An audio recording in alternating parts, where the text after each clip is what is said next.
And one is that in my experience, there are several different ways of bringing focusing into the process of accompanying someone with illness.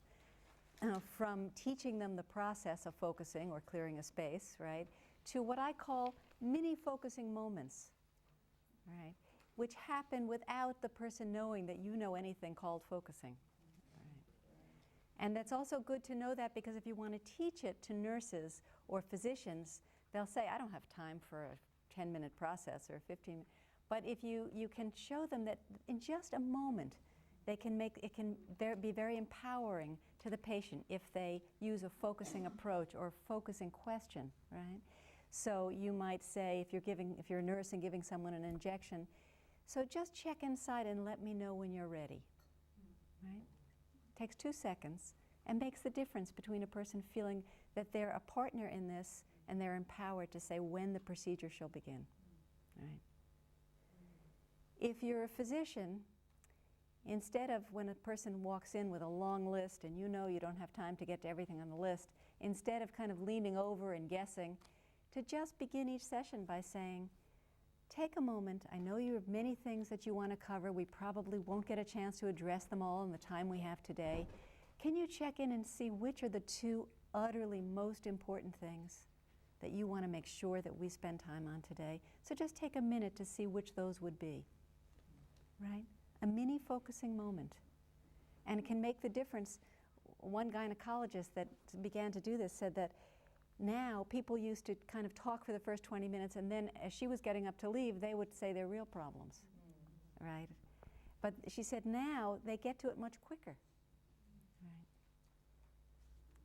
And I do the same thing.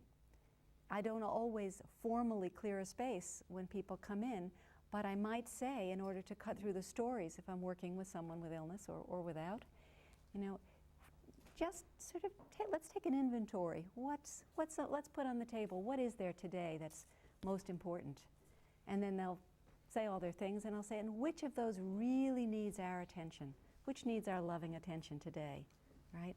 And then we can more easily go right to the one that's really hurting, right? Instead of taking a half hour of telling stories to get there. So that's a way to use a mini focusing. Someone said something about pain, and I know that that's relevant in illness, so let's talk a little bit about how to work with pain. And again, many approaches. One way is to go right into the center of the pain, and I saw Kathleen doing this just a few minutes ago with her ankle, and sense what the quality of it is, all right? Because often with pain, our first impulse is to detach, like we don't want to go there, right? And focusing invites us to do just the opposite, to go right into the center of it and sit with it with a sense of acceptance, with mercy, with whatever qualities there would help us to do that, and listen to it. And see if there's some meaning there, even, that wants to get expressed.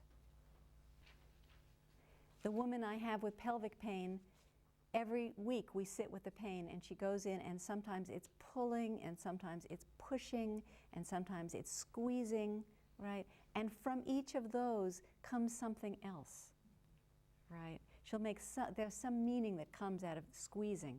She felt squeezed, or pulling, right? So there's meaning in the pain that we can get to sometimes. At other times, there isn't any meaning that comes right from the pain, but there's all the stuff around the pain, and that we can attend to, right? Like there can be the dread, oh my God, how long is this going to go on? Or the disappointment, damn, it's back again, right? And so that we can honor, accept, acknowledge, and take out of the body, right? And then what's left is much less. Because we never just simply have pain. We have pain and everything that gets encrusted around it, right? All the feelings. And that we can work with focusing, right? So those are some ways. I know Dieter's done a lot of work on that and might have more to add there. There is a wonderful resource that I want to remember to share with you, and I hope all of you have it, but if you don't, you can order it from the Focusing Institute. There was a volume of the Focusing Folio that came out last year, or 2 years ago now, that was on medicine. How many of you do not know about this? Okay. So this is incredibly valuable. It's 184 pages of different articles on working with people with illness. Some are self-reports of working with people working with their own illness, working with other people's, all kinds of illnesses using focusing.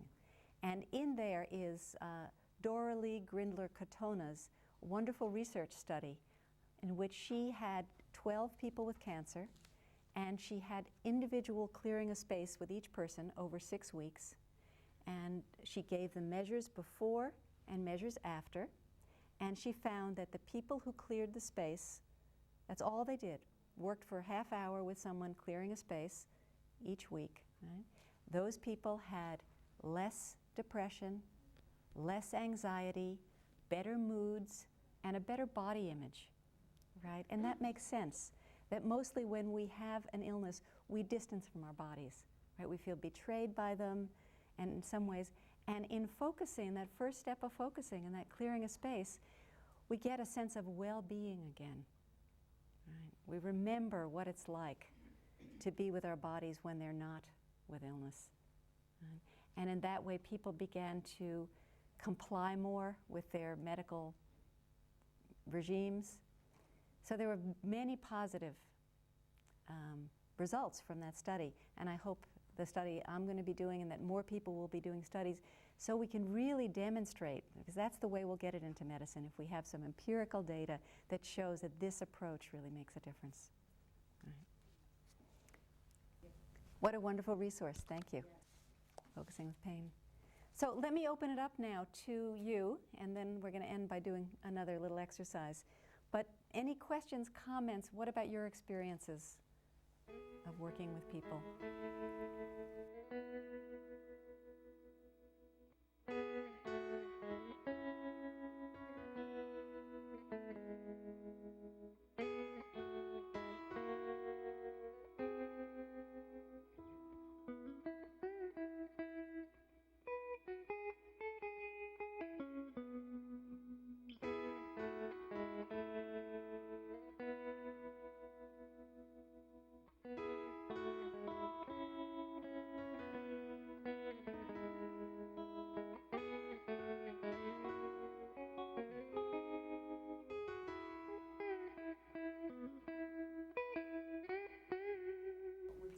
The question was, what about if the people you're most close to don't approve or appreciate or really can't affirm that you're making the right decision with the treatment that you choose? And this happens all the time. And just a couple of months ago, I had that experience where there was a woman I was working with. She had had endless amounts of chemotherapy and had decided no more. That was it. She wasn't going to have chemotherapy. And she wanted to have Reiki treatments, and she felt very enthusiastic about the Reiki. She just felt like it was very healing, and it was just what she needed. Her husband was furious with her. They had young children, and he said, you could live longer if you just had more treatments. And who do you think drove her to the Reiki treatments? The angry husband, right? By the time she got there, she was a mass of tension and tightness, right? They could barely do any good. And so we sat in the office, and I asked her, and who would be the right person to drive you to the Reiki? And she laughed. She said, it's so silly I've had him do it. You know, this is tremendously tense between us. My friend who's studying Reiki would be the greatest person, right? And so she got that now she had to sort of check in and see who was the right support for her. And then she suggested that her husband come to see me. And he was in such distress that even though he had refused for months before, he did. And he was able to come to a place of realizing that it was her body, it was her life, and it was her decision. And that even though he didn't agree, and she knew that, he was going to put his philosophy of treatment over here and really just accompany her. And he was able to do that, which was good. But he still never drove her to the Reiki treatments, right? So I think it's, you need to honor that and see, and people need to be honest with each other. It's like, there's always someone else maybe who can come then, who's more supportive. Frances brings up the point about what medicine is, and that's often a wonderful focusing question to ask people. What is medicine for you, right? Because medicine for the soul is helpful to the body, as we know, right? So to ask people, you know, And so often if people are, you know, especially this phase when they're back from the hospital and they're at sea or kind of in a state of chaos there, it's helpful to say, what is medicine for you? What's healing for you? Right? And then people will say the most remarkable things, you know. Going back and playing the piano, which I haven't done since age 8, that would be a healing step, right? Or writing poetry again, right?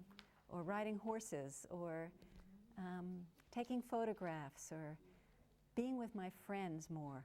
My whole life was about work, and now I really want to just be with people, and that would be what's healing to me. Coming to a focusing conference can be as healing as any medicine, right? And better. So, but that's a question that people aren't often asked. What for you is most healing, right? What's medicine for you? And it reminded me of a woman who was all set to make a trip to Europe from the United States to get some special treatment.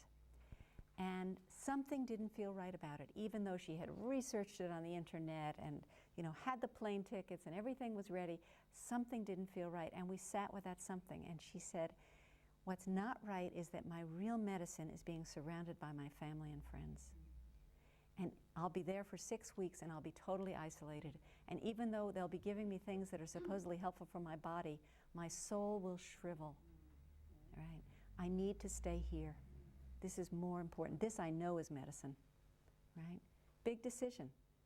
But that was, she really found what was most healing for her. It's reminding us of two things, and one is the power of naming what it is inside, right? Naming the quality, the handle, even the whole, naming the felt sense. You called it the inner radar. I often call it the inner compass, right? To name is very useful for people to know there is something in there they can consult with, and it has a name, right? And the other is that another wonderful quality of focusing is it allows us to create distance, the right distance away, right? And so often if I'm working with someone, I'll say, and where shall we put this pain? Let's take it out of your body, but you don't want it right next to you. Where should we put it? And people know, you know, I need to put it in Minnesota. You know, I'm in Boston.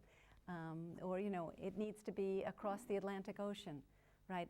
That there's a way in which when things come up that are really difficult and unpleasant, we honor them, we acknowledge them, we accept them, and then we can put them at the right distance.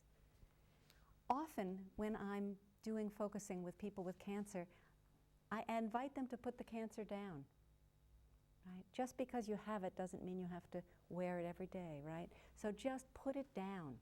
And there is enormous relief, right? That we don't have to be identified with our illnesses. Put the arthritis down, right? Whatever it is. So I want to close by having us all really come into ourselves as people who are accompanying other people, who are counseling, doing therapy, because it takes a lot to do this work, right?